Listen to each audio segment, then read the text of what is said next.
Bienvenidos. En esta oportunidad vamos a charlar un poquito acerca del balance hidromineral para entenderlo un poquito más. Y en esta primera parte de la charla vamos a hablar acerca de la composición de los líquidos corporales y el balance hídrico del agua, entendiendo como última instancia también las alteraciones que pueden existir en este balance, ya sea por reducción o aumento. Básicamente hoy vamos a hablar de agua corporal y algo de su composición. En una segunda charlita vamos a hablar algo de hiponatremias, ya introduciéndonos a los trastornos hidroelectrolíticos, ¿verdad?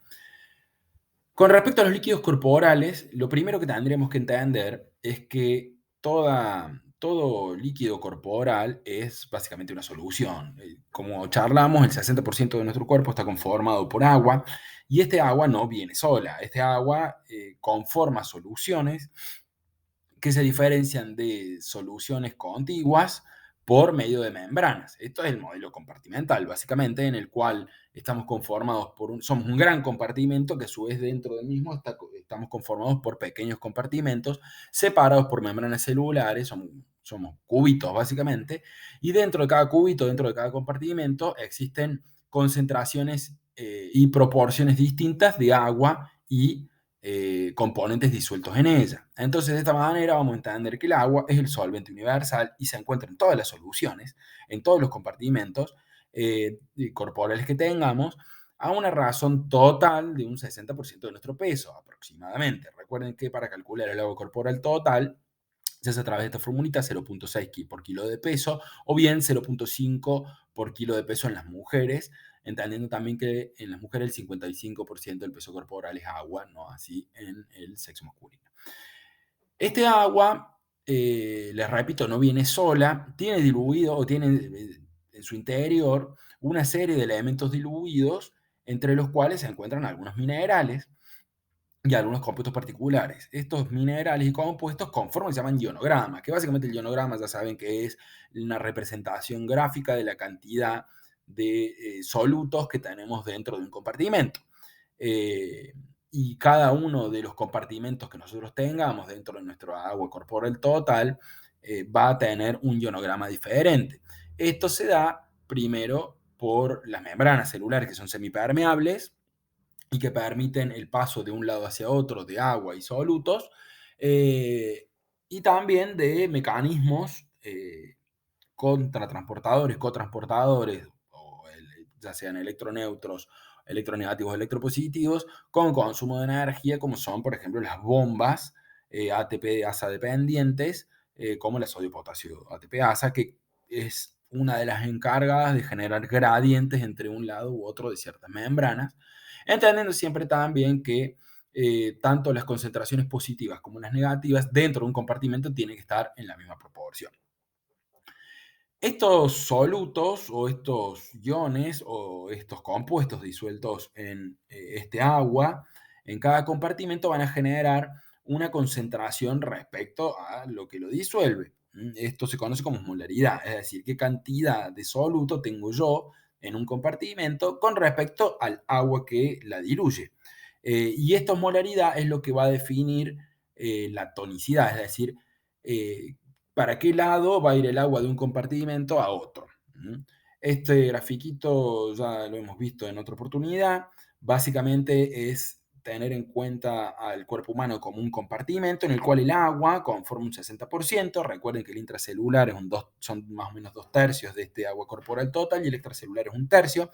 Extracelular al cual podemos acceder por medio de una punción arterial o venosa a uno de sus subcompartimentos, que es el intravascular, o sea, lo que tenemos adentro de los vasos sanguíneos, y que podíamos estimar a través de la conformación del intersticial y así también del intracelular. De esta manera, nosotros podríamos medir los iones que se encuentran en el intravascular y cuantificarlos. Esta cuantificación se puede eh, expresar en formas gráficas como estas, conformando los denominados ionogramas. Los ionogramas son básicamente una expresión gráfica de la concentración de solutos que tenemos en cada uno de los compartimentos. Como pueden ver acá, de manera más gráfica, tanto el extracelular como el intracelular tienen su propia conformación, la cual es distinta. Debemos tener en cuenta que en el extracelular el principal ion, perdón, el principal cation, en especial del intravascular, va a ser el sodio. Recuerden que el extracelular, que se dividía en intravascular e intersticial, son muy semejantes. O sea que cuando nosotros hablamos del intravascular, estimamos de manera muy similar, excepto condiciones patológicas, ¿no? Pero estimamos de manera muy similar el sodio que tenemos, tanto en el intravascular como en el intersticial. Es decir, que yo saco sangre, mido el sodio, lo voy a estar midiendo del intravascular, pero la verdad es que el intersticial se parece mucho a ese, por lo cual podemos hablar de que esa extracción de sangre, ese sodio, está en el extracelular completo. Es una diferencia muy pequeña, en plasma creo el sodio es entre 135 a 145 y en el líquido intersticial es entre 138 a 150, entonces no es mucha la diferencia y se puede estimar de esta manera. Pero sí es importante saber que se conforma distinto lo que es el extracelular del intracelular. El principal cation extracelular va a ser el sodio, el principal cation intracelular va a ser el potasio, el principal anión extracelular va a ser el cloro y el bicarbonato, y los principales aniones intracelulares van a ser los fosfatos y las proteínas. Recuerden también que donde hay proteínas, del lado de una membrana en donde hay proteínas, ese va a traer un poquito más de agua que del otro lado. Y este es el concepto de equilibrio Gibbs-Donald, que también ayuda a entender un poquito la movilidad del agua de un lado para otro. Esto es un poquito cuantificado, la cantidad básicamente en 1000 equivalentes por litro de iones que tenemos, pero el concepto acá es entender que el principal cation extracelular es el sodio, el principal cation intracelular es el potasio, el principal anión o los principales aniones extracelulares es el cloro y el bicarbonato, y los principales aniones del intracelular son los fosfatos y las proteínas. ¿Cómo se mantiene esto? Como dijimos, por medio de bombas, que la mayoría son con consumo de energía, como la sodio-potasio ATPase. Tener en cuenta que la concentración de estos iones de un lado a otro de las membranas que estuvimos hablando va a determinar el movimiento de agua de un lado hacia otro. Recuerden que lugares donde más concentración de un ion en particular tenemos, o donde más concentración de iones, o lo que nosotros le decimos osmolitos, o bien solutos osmóticamente activos, donde encontremos más de estos solutos osmóticamente activos, es hacia donde se va a desplazar el agua, tratando de diluirlos. O sea, donde hay más agua, a donde hay menos agua, o donde hay menos solutos, a donde hay más solutos, en orden de mantener este equilibrio entre agua y lo que se disuelve en ella.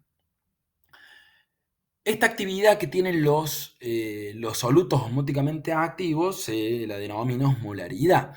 La osmolaridad es la cantidad de solutos que tenemos en un lugar determinado, en un compartimento determinado, con respecto al agua. Entonces, a más osmolaridad, perdón, más solutos voy a tener, más voy a traer agua en intento de diluir, ¿no?, ese soluto.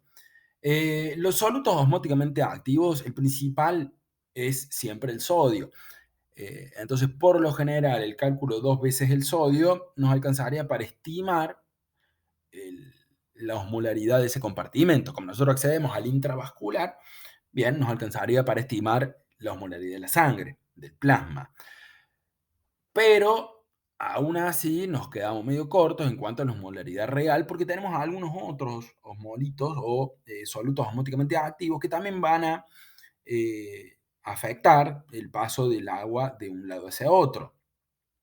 Estos osmolitos también son la glucosa y la urea.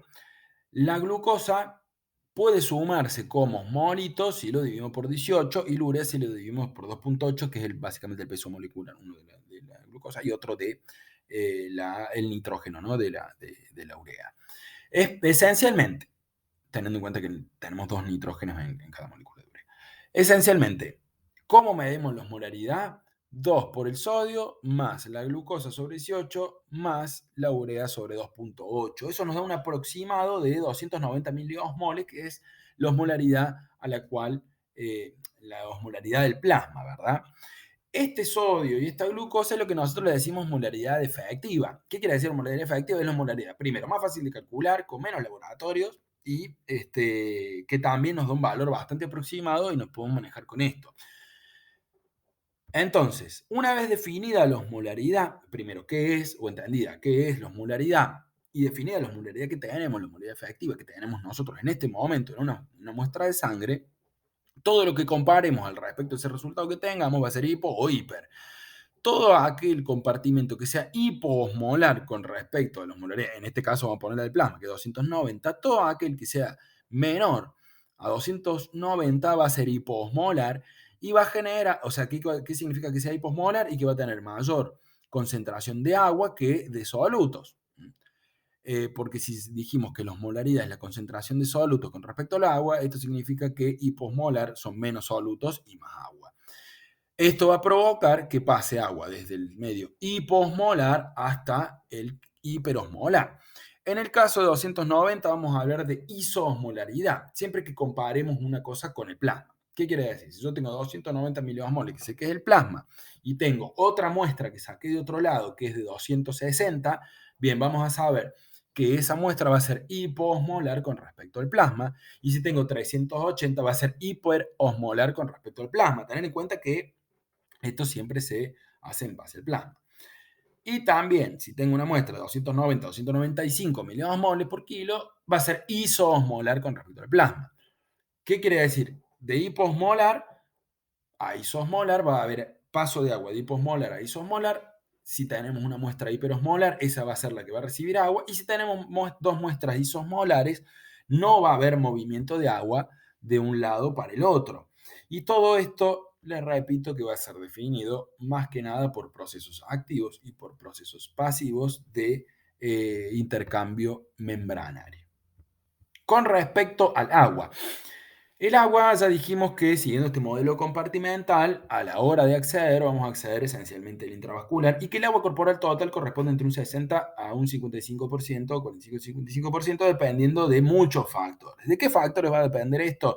En una primera instancia de el género, si tenemos 50-60% en los masculinos, femeninos 45-55. Ojo con la tercera edad, ojo con la tercera edad, porque acá estamos hablando de 50% o menos. Entonces, en los ancianos es muy frecuente que cualquier trastorno del agua genere déficit de la misma con cuadros patológicos que ya vamos a ver son las deshidrataciones. Es decir, que al tener menor porcentaje de agua corporal total, estas personas están muy sujetas a cualquier cambio y movimiento que pueden condicionar, o una pérdida básicamente de agua un poco menor de lo que puede perder un joven, le va a producir más síntomas. Una pérdida de pocos centímetros cúbicos le puede generar síntomas, mientras que un joven, la verdad que puede tener mayor tolerancia a esa pérdida de agua, pero es por una cuestión porcentual de edad. También con los chicos y los lactantes, fíjense que pueden llegar hasta el 80% de agua corporal total, o sea que básicamente su cuerpo es prácticamente agua. Entonces son un poco más tolerados estos cambios, pero sí son mucho más susceptibles a sobrecargas, es decir, eh, a exceso de agua. ¿Y cómo sabemos si tenemos exceso o déficit de agua? Bien, básicamente lo que se llama balance hídrico. El balance hídrico es la diferencia entre los egresos y los ingresos. El balance es una fina situación en la cual habitualmente es neutro. ¿Qué quiere decir? Que nuestros ingresos son similares a nuestros egresos. Estos valores que tienen acá son totalmente estimativos y son un aproximado, porque fíjense que van a depender de muchos factores. Pues estamos hablando que los ingresos esenciales de agua, el principal ingreso de agua es por vía oral, en el cual se estiman unos 1.400 centímetros cúbicos. Esto es litro y medio de agua al día.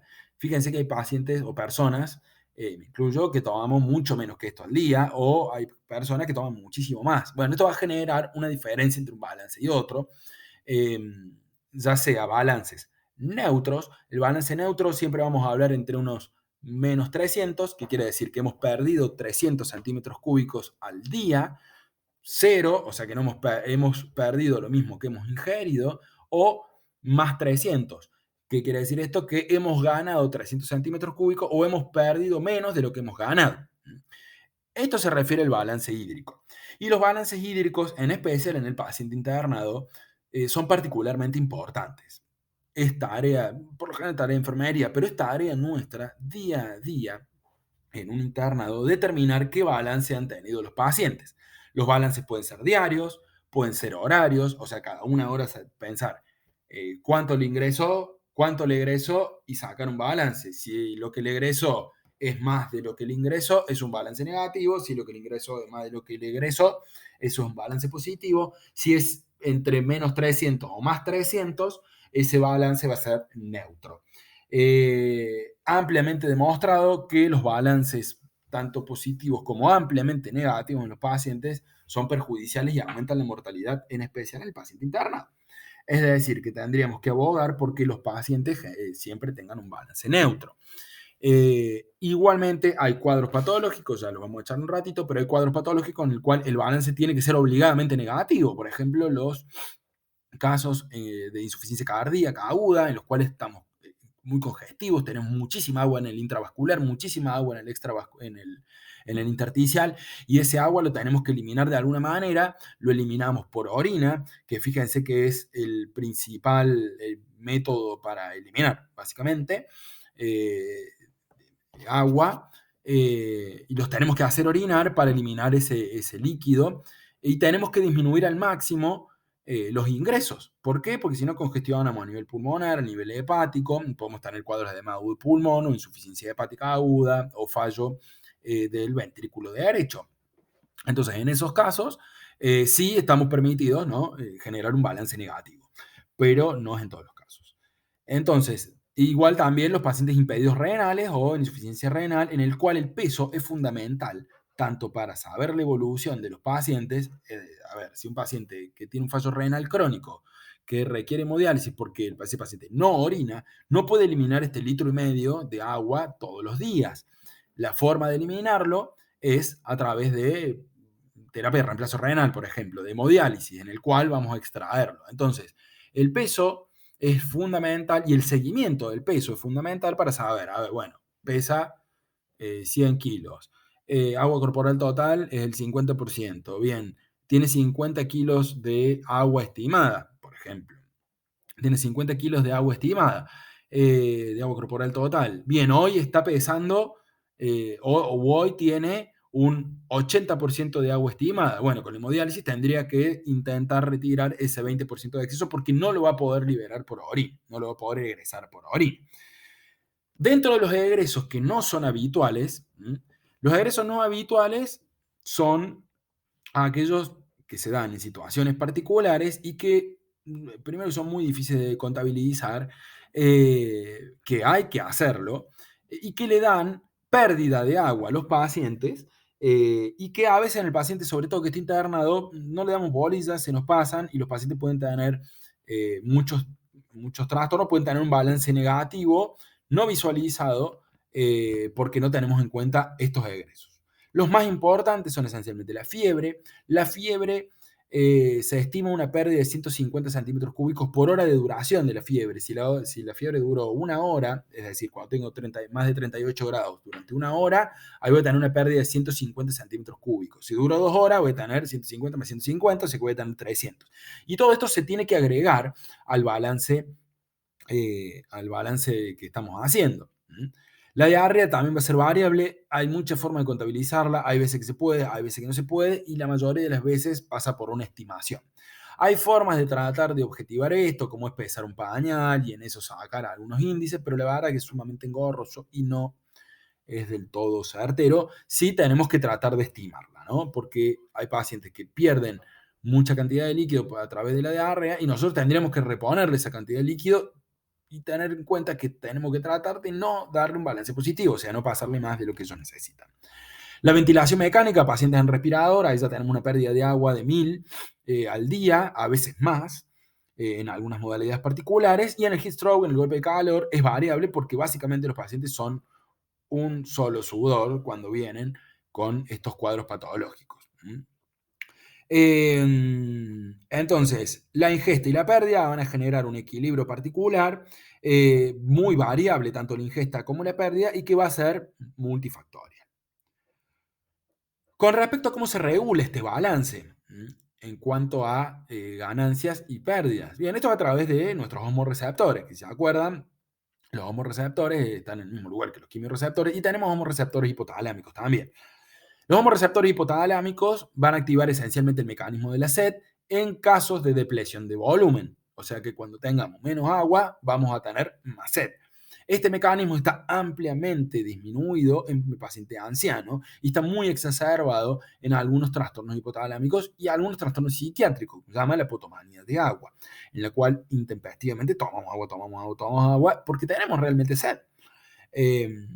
Y en cuanto a la utilización renal del agua, bueno, esto está regulado por medio de la hormona antidiurética o ADH. Tener en cuenta que esta va a responder ante excesos o déficit también de agua. O sea que vamos a tener un mecanismo regulatorio básicamente consciente y un mecanismo regulatorio no consciente o automático o renal. Autonómico, mejor dicho. Les repito, tener en cuenta todas estas situaciones en las cuales el mecanismo de la sed también está afectado. Por ejemplo, pacientes dormidos o intubados o conectados al respirador, en los cuales no van a tener sed o van a tener mucha sed y no le vamos a reponer por vía oral lo que ellos necesitan. Esto es un mecanismo autorregulatorio y sumamente adaptativo. En cuanto a la antidiurética, fíjense cómo es, yo sé que ya lo saben, pero fíjense un poquito cómo es la regulación a nivel hipotalámica. Cuando hay déficit de agua, esto estimula el hipotálamo a secretar eh, antidiurética. La antidiurética, por medio de las acuaporinas, por menos de un receptor, que es el receptor B1, B corta 1, que está a nivel contorneo distal y colector distal de los túbulos renales, activan a las acuaporinas, que esto hace que reabsorban agua desde la orina y lo pasen de vuelta al intersticio y al plasma. Es decir, cuando tenemos menos agua, activamos ADH, aumentamos la cantidad de agua, disminuye la excreción renal de agua, la orina se concentra y podemos incurrir en excesos de agua.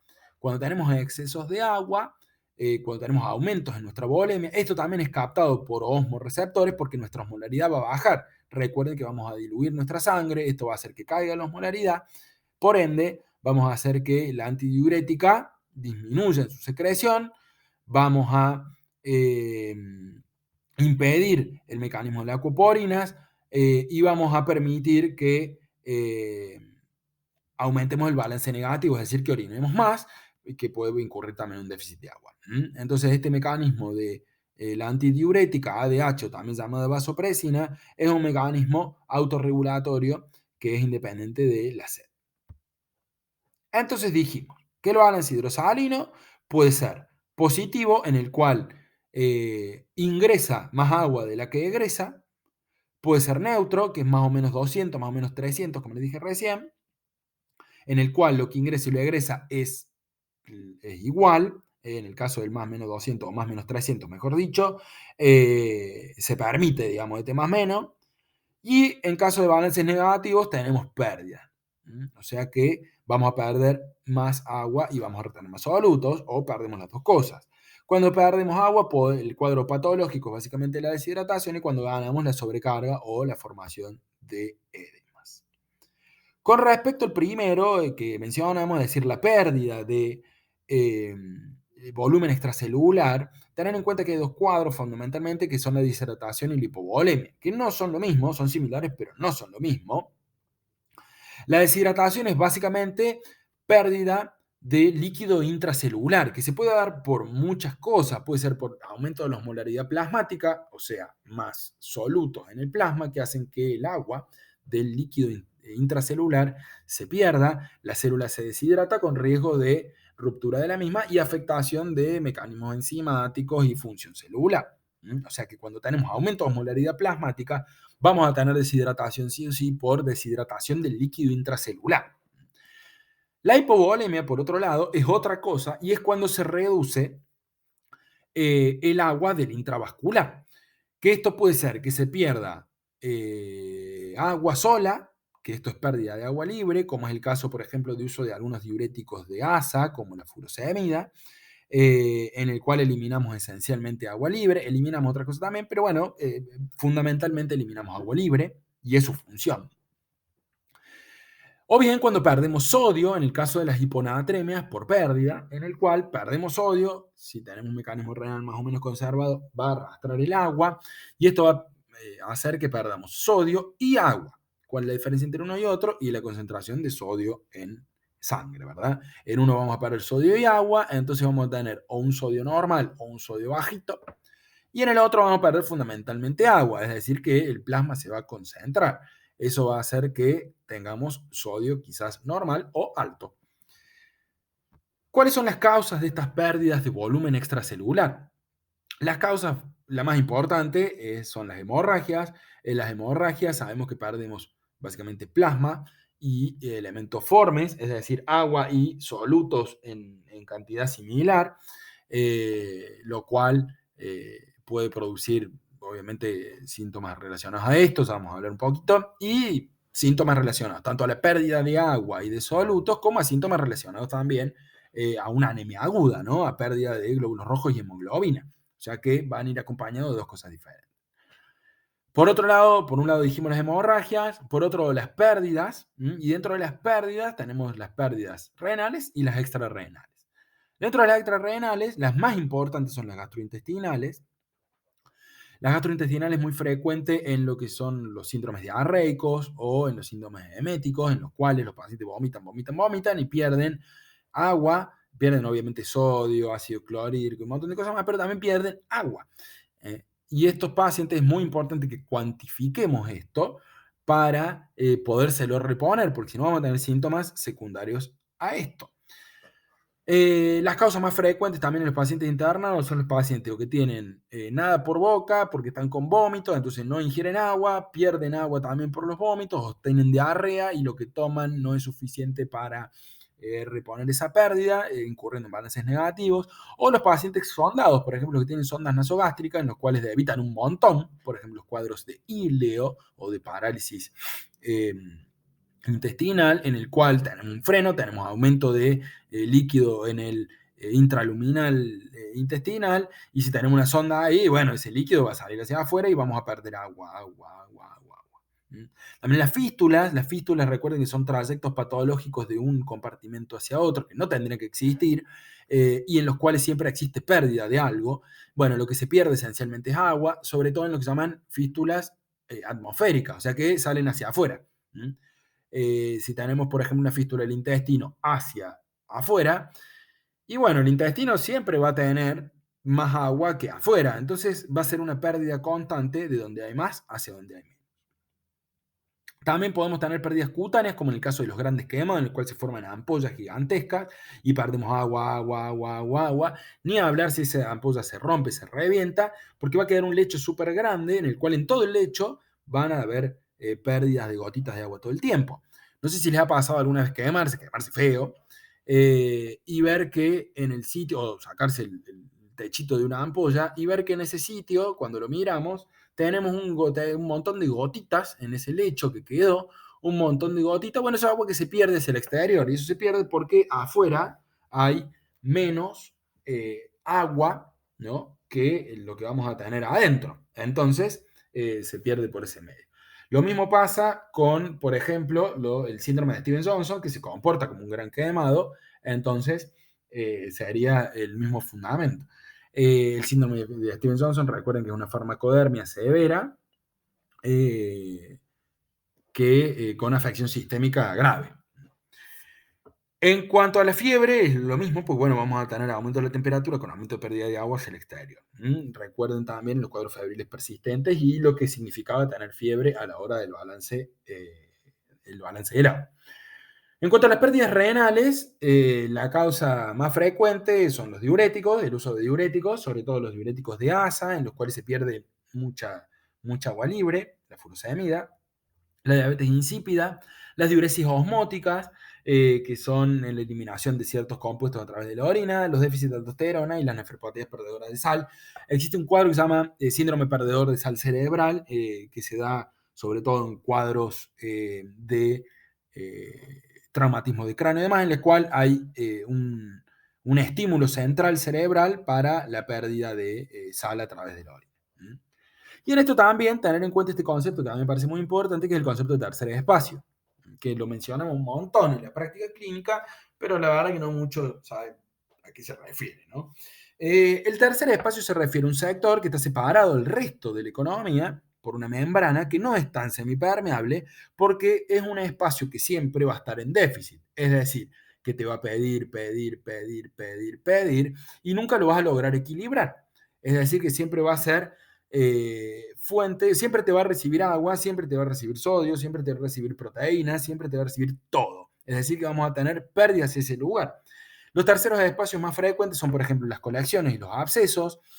Arriba a la izquierda tienen, por ejemplo, un hilio adinámico del colon, en el cual, fíjense, todo el agua que se junta, son esos niveles hidroaéreos que podemos ver, es una tomografía axial de abdomen. Abajo a la izquierda pueden ver una colección peripancreática, el cual eso es entre pus y agua, y eso siempre va a pedir agua, agua, agua, agua. Entonces siempre vamos a perder hacia ese punto. Pero ¿cuáles son los síntomas y signos que podemos encontrar en la reducción del volumen extracelular y que tendríamos que ir a buscar en un paciente, por ejemplo, con un síndrome diarreico? En cuanto a los síntomas, obviamente pueden producir síntomas de depresión del sensorio, hipotensión arterial, con palidez generalizada, fatiga y sí sed. Recuerden que el mecanismo de la sed va a estar muy impedido en pacientes añosos, esencialmente, o en niños que no van a saber expresar, lactantes sobre todo. Y dentro de los signos, obviamente, la taquicardia, el signo del pliegue que en el anciano recuerden que tampoco es muy significativo, pero sí ir a ver las mucosas. Siempre tenemos que ir a ver las mucosas, sobre todo la de la lengua. La lengua, acuérdense que se evalúa abajo. Háganle levantar la lengua a los pacientes. No tanto la parte de arriba, porque la parte de arriba tiene una humedad distinta. Siempre miren la parte de abajo, que es la verdadera sequedad de mucosas. Pero recuerden también el hundimiento de los ojos, porque ahí perdemos agua de todos nuestros compartimentos, entonces también de las mucosas. El pliegue tiene su alcance, ¿no? También como diagnóstico y sirve sobre todo para pacientes jóvenes. La hipotensión arterial, porque vamos a tener una disminución del volumen arterial efectivo y eso va a producir una disminución de la precarga. Esa disminución de la precarga va a producir disminución del volumen sistólico y el volumen sistólico, recuerden, porficio, que es el principal determinante de la tensión arterial sistólica. Por lo tanto, vamos a tener hipotensión. Y a veces estas hipotensiones son severas. Esta hipotensión también va a hacer que muchos órganos sufran, obviamente, porque no va a llegar sangre de un lado hacia otro, del corazón hacia ese tejido. Vamos a producir, por ejemplo, liguria, porque básicamente les llega menos sangre, tenemos disminución de la presión de perfusión renal, esto hace que caiga la tasa de filtrado glomerular, pero también vamos a retener agua y sodio en pos de retener agua, no perderla por orina, para tratar de volver a la tonicidad normal del plasma. La frialdad, porque vamos a tener vasoconstricción de la piel para tratar de ir a perfundir otros órganos, más importantes, como por ejemplo el cerebro, el corazón y el riñón, y la taquicardia, porque si vamos a tener caída del volumen sistólico por todo lo que hablamos, vamos a tener que tratar de compensarlo con aumento de la frecuencia cardíaca, ni hablar también de la pérdida de peso por el agua corporal total. Esto, bueno, básicamente desde el Farreras, pero es como encararíamos un poco la reducción del volumen celular. Esta es una forma, recuerden que tiene la bibliografía para esto. Desde el punto de vista práctico, yo lo que les propongo es esta forma.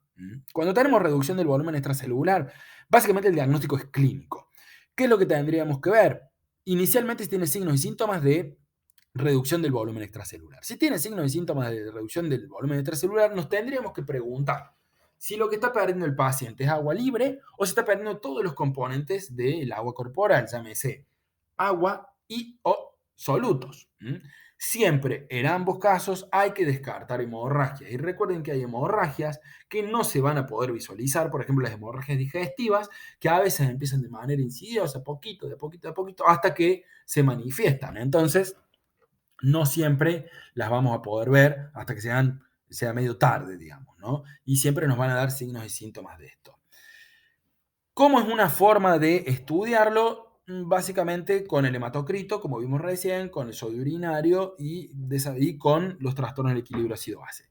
Básicamente, chicos, el diagnóstico es clínico, más que por este lado, y es seguimiento del paciente. Bien, una vez detectada la reducción del volumen extracelular, tendríamos que tratar de tener ciertos objetivos. ¿Cuáles son los objetivos cuando tenemos reducción del volumen extracelular? El primer objetivo va a ser restaurar la volemia si es que tenemos pérdida de la misma. Es decir, que si perdemos sangre, tendríamos que tratar de reponer sangre. Si tenemos pérdida por diarrea y esta pérdida por diarrea es mucha y me produce, por ejemplo, hipotensión, bueno, vamos a tener que tratar de restituir la volemia para restituir esa presión arterial.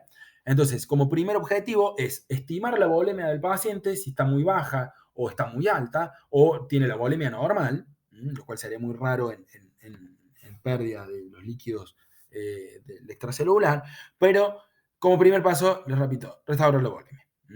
En segundo paso, corregir los trastornos hidroelectrolíticos que podemos tener. Es muy frecuente que tengamos hipernatremia, hiponatremia, y a veces esos trastornos electrolíticos se corrigen con la mera reposición de la volemia, ¿no?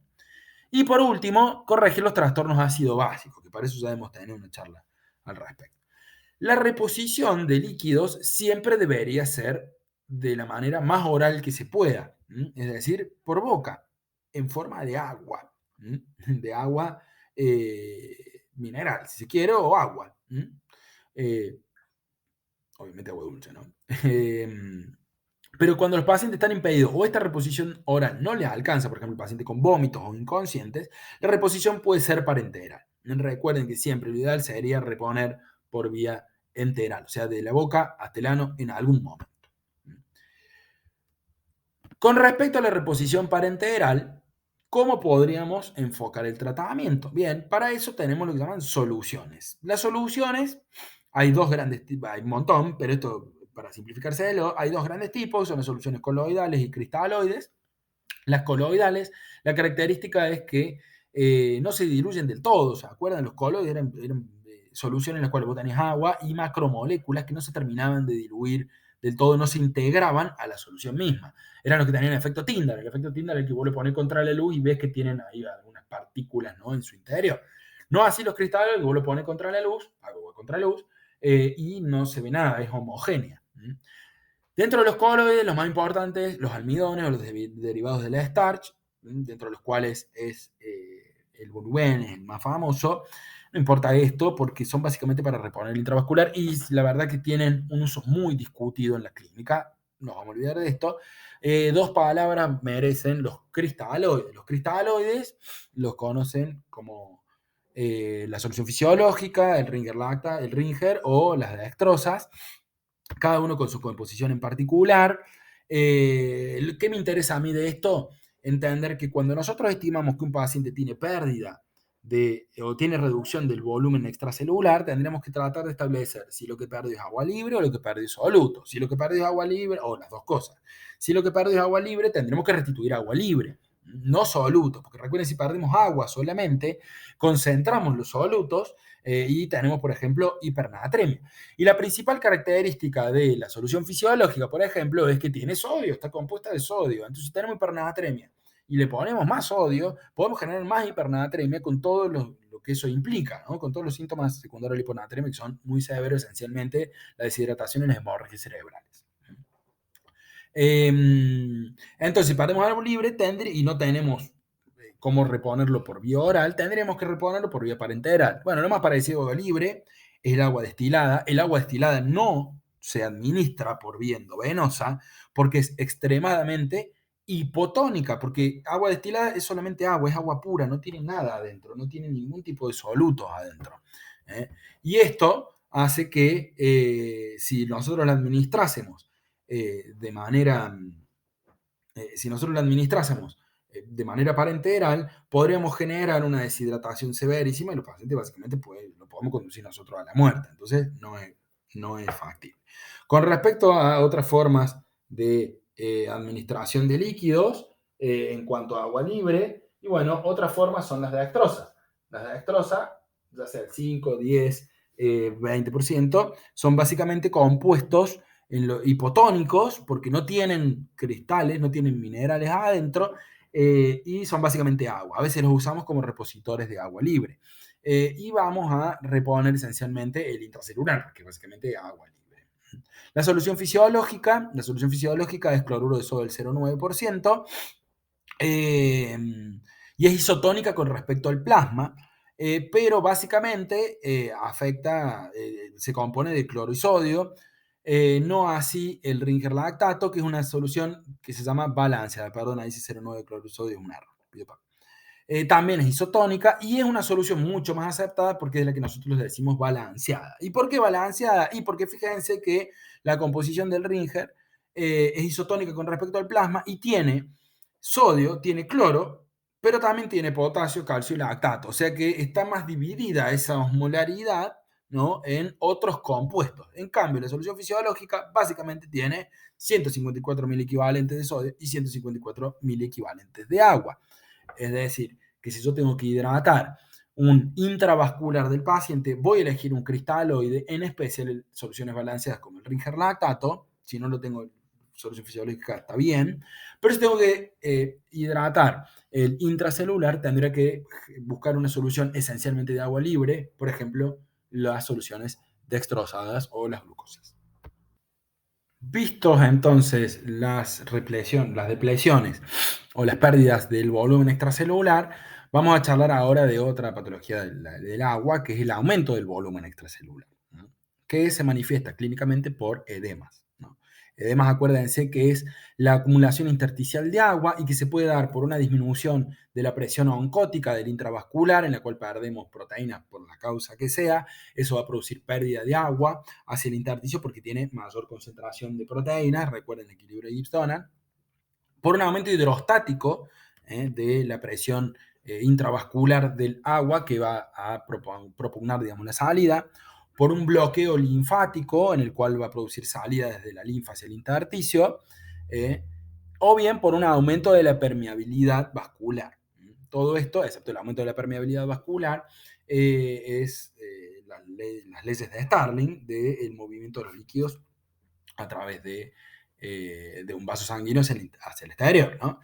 En cuanto al aumento de permeabilidad, esto por ahí Starling no lo escribía mucho, pero esto se da sobre todo en causas patológicas. La sepsis es una de las madres de lo que es el aumento de permeabilidad, en el cual se pierden las uniones estrechas del endotelio y básicamente tenemos lo que se llama síndrome de pérdida, de fuga o síndrome leak, en el cual hay un goteo continuo desde el intravascular hacia el exterior, pero porque el intravascular no lo puede contener y se pierde esa barrera. En cuanto al aumento del volumen extracelular, múltiples causas del mismo. Las más frecuentes son la insuficiencia cardíaca congestiva, la cirrosis y el síndrome nefrótico, así como cualquier causa de hipoproteinemia. Esto produce una caída del gasto cardíaco y una vasodilatación periférica refleja con una disminución del volumen efectivo circulante. Estas son los famosos edemas con disminución del volumen efectivo. Es decir, que estos pacientes en particular, o este tipo de edema en particular, va a tener pérdida de agua hacia el intersticio y nuestro intravascular se va a deplecionar. O sea que vamos a tener poca agua en el intravascular y un montón en el extracelular, en el intersticial, perdón. Y esto pasa sobre todo por ejemplo, en la cirrosis por la hipoproteinemia que se genera, ¿no? Entonces disminuye la presión oncótica, sacamos agua, pero mantenemos el resto de los solutos en el intravascular. Entonces este es un mecanismo de generación de edema. Entonces este paciente por lo general va a estar hipotenso porque va a tener poco líquido en el intravascular, pero sí mucho en el intersticial. En cambio, en otras patologías como una enfermedad renal, vamos a tener una caída del filtrado glomerular, vamos a tener un aumento en la reabsorción de sodio, con un aumento en el agua del intravascular, y al tener un aumento del agua en el intravascular, vamos a aumentar nuestro volumen circulante y va a generar edemas por aumento de la presión hidrostática, pero con hipertensión arterial en este caso, ¿no? Entonces, vamos a ver que hay dos tipos de edemas, bueno, hay muchos tipos de edemas, pero esto es un poquito la fisiopatogenia en general. Estos edemas pueden ser de dos maneras. Los edemas pueden ser localizados o generalizados. Por lo general, los edemas localizados se dan en un solo sitio, suelen ser por obstrucción venosa, como es el caso de las trombosis venosas profundas, de la pierna, por ejemplo, en el cual uno de los signos típicos y más importantes es la simetría entre un miembro y otro, y esto se da obviamente por falta de retorno venoso en ese lugar en particular, no así de la pierna contralateral. También se puede dar por obstrucción linfática. Esto es muy frecuente, por ejemplo, en las exéresis linfáticas por cáncer de mama, en las cuales vamos a tener pasen los síndromes de Stuart-3, por ejemplo, post-mastectomía, en la cual hay extracción, por ejemplo, de los ganglios linfáticos axilares y hay linfedema, es decir, edema linfático, a nivel de ese brazo, y vamos a tener simetría de un lado del otro, o bien pasa en aumentos de la permeabilidad localizados, en especial en quemaduras o en traumatismos, como podemos ver frecuentemente en la clínica. En cuanto a los edemas generalizados, esto ya nos plantea una patología un poco más sistémica, algún desequilibrio oncohidrostático, por ejemplo, onco del punto de vista de la presión oncótica, ¿no? Por ejemplo, en patologías cirróticas o en insuficiencia cardíaca o en retención de agua.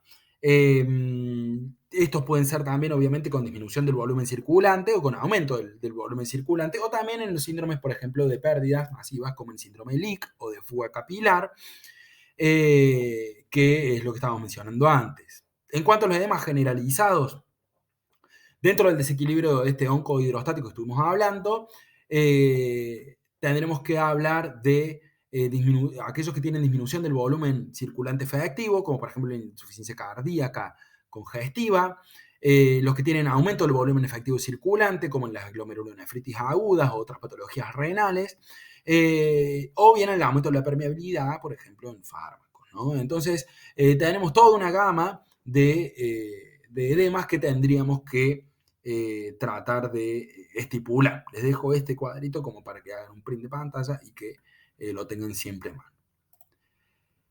En cuanto a aumento del volumen extracelular, bueno, esto es lo que venimos hablando. En cuanto a los edemas, perdón, esto es un poco lo que venimos hablando. En este caso, cómo se activa el sistema renina-angiotensina. Desde lo clínico, bien, acá tenemos algunos ejemplos de edemas generalizados y algunos localizados. En cuanto a localizados, fíjense el primero arriba a la izquierda, este es un clásico linfedema, que se ve sobre todo por obstrucción linfática de derecha, o bien una obstrucción venosa crónica, como pasa en el caso de las flebopatías. Abajo a la izquierda, un edema cardíaco muy característico, con el signo de Godet muy presente, un síndrome de Stuart-Treves al medio, y edema, fíjense, periorbitario. Este edema periorbitario es muy frecuente, por ejemplo, en los fallos renales crónicos, en los cuales tenemos aumento de peso, ¿no? Intempestivo. Recordar también el hipotiroidismo, como en el caso que tenemos abajo a la derecha, en el cual este es un paciente, por ejemplo, que tiene hipotiroidismo y una obstrucción linfática severa, producto de una obstrucción por un tumor a nivel de uno de los ganglios centinelas a nivel de la ingle. Entonces, fíjense la simetría que tiene, pero ya tiene un linfedema de base, un mixedema de base, mejor dicho, que es el linfedema producto del hipotiroidismo, en realidad, porque en el hipotiroidismo se acumulan otro tipo de cosas, pero es un edema no depresible, duro, frío, cada uno con sus características semi-puras, digamos. En cuanto a las trombosis venosas profundas, un poquito de la fisiopatología, ya saben cómo viene la mano con esto, ya sea por trombosis local o por embolia, que produce asimetría de miembros. Bien, de vuelta. ¿Cómo vamos ahora a establecer si este edema, cómo vamos a establecer el diagnóstico de este edema o cuáles son los pasos fundamentales? Porque el tratamiento es básicamente siempre el mismo, nada más que hay que individualizarlo. Dentro del diagnóstico, el primer lugar donde nos tenemos que parar, ya que el diagnóstico de vuelta, esto es clínico y parámetros laboratorios nos van a ayudar, por ejemplo, cuando sospechamos insuficiencia renal, pedir una urea, una creatinina, pero el diagnóstico es eminentemente clínico. Lo primero que nos tenemos que plantear es si ese edema es generalizado o localizado. Si es localizado, tendríamos que ir a buscar al lugar alguna causa en particular, ya sea del lecho venoso, del lecho linfático, o sospechar pérdida de la permeabilidad, ¿no? O aumento, perdón, de la permeabilidad de ese lugar.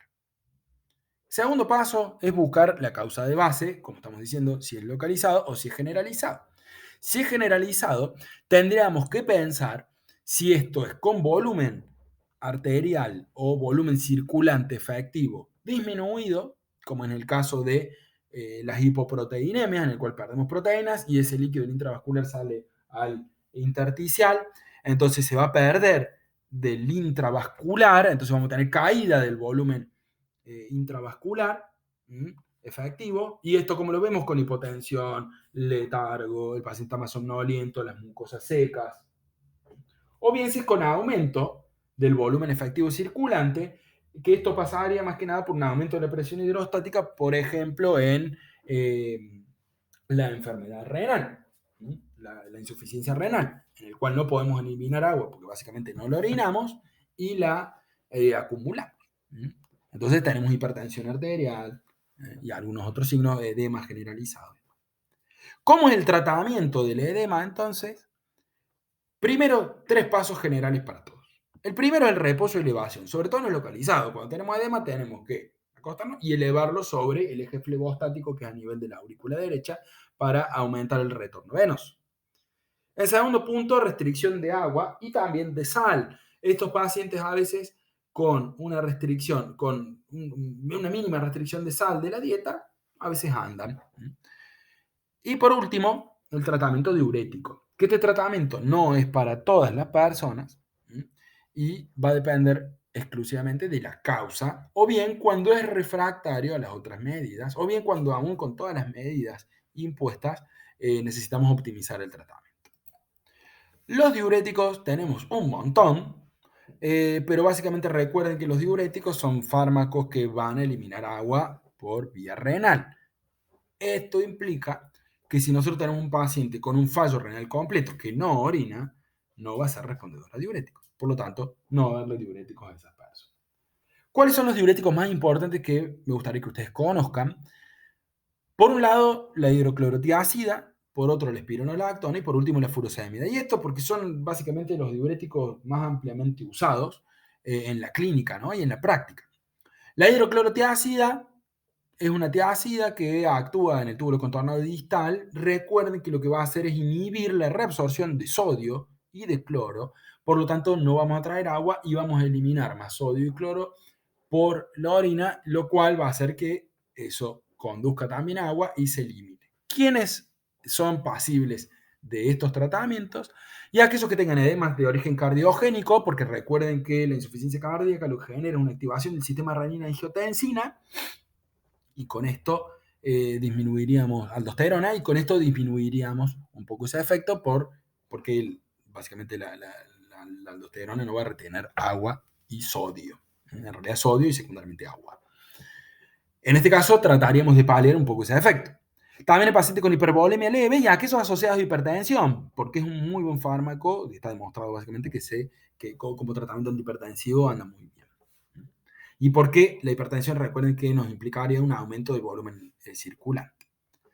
La espironolactona, acuérdense que es un diurético ahorrador de potasio y que inhibe la aldosterona en el túbulo distal también, pero es un ahorrador de potasio. Entonces estos pacientes que pierden agua hacia el intravascular son ampliamente del intravascular, perdón, al intersticial con caída del volumen arterial efectivo, también pierden potasio. Entonces, este medicamento es muy bueno, por ejemplo, para los edemas cirróticos, que tenemos caída de la presión oncótica con pérdida de agua libre hacia el intersticial. Y la furosemida es el más ampliamente usado. Es un diurético diasa y que eminentemente elimina agua libre y que se usa en especial para edemas renales o refractarios a tratamiento. Es muy raro que la furosemida se dé como tratamiento primario, excepto que sea de causa ese edema se dé de causa renal. La furosemida también tiene una acción muy enérgica, muy rápida, y hay que usarla con mucho cuidado. La furosemida no es para todos, se da en situaciones muy particulares porque tenemos mucha pérdida de agua libre, muy de golpe, inhibiendo la bomba como es sodio, potasio, dos cloros, del asa de Henle, eh, y elimina mucha agua de golpe. Entonces estos pacientes se pueden hipotensar, pueden tener mucho trastorno metabólico, mucho trastorno electrolítico. Son pacientes que con tratamientos prolongados con furosemida a veces tienen hiponatremia, alcalosis metabólica, deshidratación. Y sí, no sirve para tratar la hipertensión como medicamento primario. Es muy frecuente también que a veces en lo interno recibamos pacientes de la ambulancia que le han hecho, no sé, estaban hipertensos, entonces le hicieron, no sé, 2 furos. El paciente viene orinando como un campeón, pero viene recontra hipotenso, seco. Entonces, nada, tener mucho cuidado con la furosemida. La dosis de 200 miligramos al día es una bestialidad, no se da frecuentemente y tenemos que tratar de evitarla. Les dejo ahí algunas de las dosis frecuentemente utilizadas con la dosis máxima, que siempre recuerden, tratemos de nunca llegar a las dosis máximas de la medicación. Espero que haya quedado más o menos claro, espero que les haya servido. La idea acá no es darle una cuestión magistral, sino más bien herramientas como para darles una mano para entender este tema. Cualquier duda al respecto, siempre a su disposición. En un segundo momento vamos a estar hablando de hiponatremias en una próxima presentación. Nos vemos.